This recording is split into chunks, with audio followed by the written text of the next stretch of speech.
perbuatan-perbuatan keji dan kederhakaan, dan mengakui kesalahan. Pertobatan dinyatakan dalam berbagai cara, puasa, mempersembahkan kurban pemulihan, disertai dengan pengakuan baik secara umum ataupun secara pribadi. Dan pertobatan agar Tuhan mau mengampuni dan tidak menghukum orang berdosa. Baik, kalau kalian baca di dalam kitab Ulangan, mana Tuhan memberitahukan kepada Musa tata cara peribadatan di dalam umat Israel yang mula-mula, mereka harus membuat bakaran, harus perayaan kurban dan lain-lain. Inilah salah satu yang saya ambil ilustrasi mengenai tata cara taubat yang pertama, ya, di mana orang yang berdosa harus membawa binatang yang akan dikurbankan, kan seperti domba, ya. Pada masa itu domba, atau kalau mereka miskin tidak punya uang untuk membeli domba, itu burung merpati, ya, seperti waktu Yesus, Maria dan Yosef membawa merpati, ya. Kemudian menumpangkan tangannya kepada hewan tersebut dan mengaku dosanya di depan imam. Ini imam nih yang baju putih kan. Dan ini yang di bawah ini adalah orang yang dosa. Ini domba nih adalah kurban yang akan disembelih atau dikurbankan atas dosa orang tersebut. Ini proses atau tata cara tobat atau permohonan pengampunan dosa yang mula-mula Israel, bangsa Israel dulu, atau bangsa Israel purba, ya. Dia beginilah cara dia bagaimana orang dosanya boleh diampuni.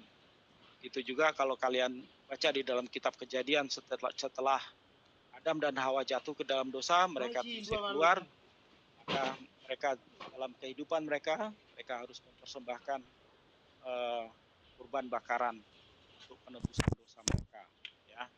Itu sudah ada sejak zaman dahulu kala, ya. Pada zaman perjanjian lama juga ada, yaitu dengan cara seperti ini, ya. Kemudian cara baik secara pengakuan secara pribadi, ya, seperti Raja Daud yang mengaku dosanya kepada Nabi pada masa itu atas segala kesalahan yang dia buat, yaitu mengambil istri orang atau istri daripada panglima perangnya sendiri. Kalau kalian pernah tahu cerita mengenai Raja Daud, ya.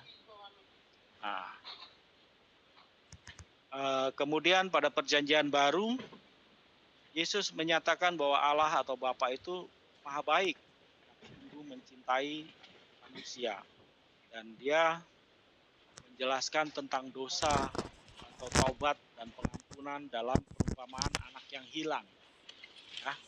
Jadi kalau kalian pernah dengar cerita ada seorang anak yang durhaka kepada bapaknya, waktu bapaknya masih ada, "Bapak, bagilah saya jatah atau warisan heritage yang memang untuk saya punya, saya akan pakai keperluan saya sendiri." Cakap itu. Kemudian dengan sedih, tua ini atau bapak ini memberikan apa yang anaknya minta. Dan anaknya pergi dari rumah, ya, karena hartanya begitu banyak, ya, foya-foya lah dalam hidup dia, kan, sampai pada akhirnya habislah hartanya dia atau uangnya dia. Kemudian jatuhlah dia miskin. Disitulah dia baru merasa, wah, berat, ternyata masih lebih baik dia tinggal bersama dengan orang tuanya daripada dia tinggal sendiri, kan. Itulah dia bertobat kembali kepada orang tuanya dan minta, "Bapak, ampuni saya memang sudah berdosa, saya sungguh tidak layak untuk mendapatkan sebagai anak lagi, tapi biarlah kamu terima saya sebagai hambamu saja." Bapaknya justru bergembira dan membuat suatu pesta ketika anaknya yang hilang itu kembali. Itulah perumpamaan mengenai anak yang hilang. Jadi pada masa perjanjian baru ini, Yesus menyatakan bahwa Allah itu begitu kasih. Dan Yesus sendirilah yang menjadi korban. Kalau kamu tengok nih, domba nih, itulah Yesus. Jadi kita cuma datang sebagai anak ini memohon ampun, kembali kepada Tuhan, udah di depan di depan padri ya, yang gereja Katolik. Kita mengaku di depan padri akan segala dosa dan salah kita, maka Allah Bapa akan atau Tuhan Yesus akan mengampuni kita segala dosa kita. Oleh karena korban sendiri sudah ada, yaitu sudah dilakukan oleh Yesus. Yang kita perlukan adalah untuk mengaku supaya kita dapat kembali kepada Tuhan. Baik. Ada siapa yang bertanya mengenai ini sampai di sini?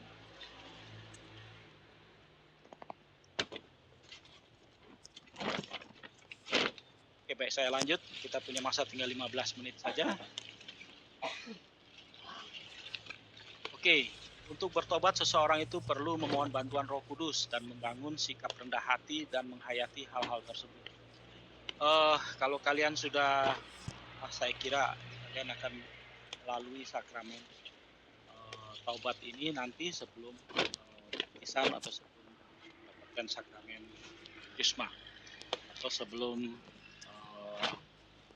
pada masa Easter nanti ya. Saya kira kalian akan melalui sakramen ini, sakramen tobat. Jadi pada saat kamu akan melalui sakramen ini atau sakramen tobat ini, yaitu kalian memerlukan Roh Kudus di dalam hati kamu supaya kamu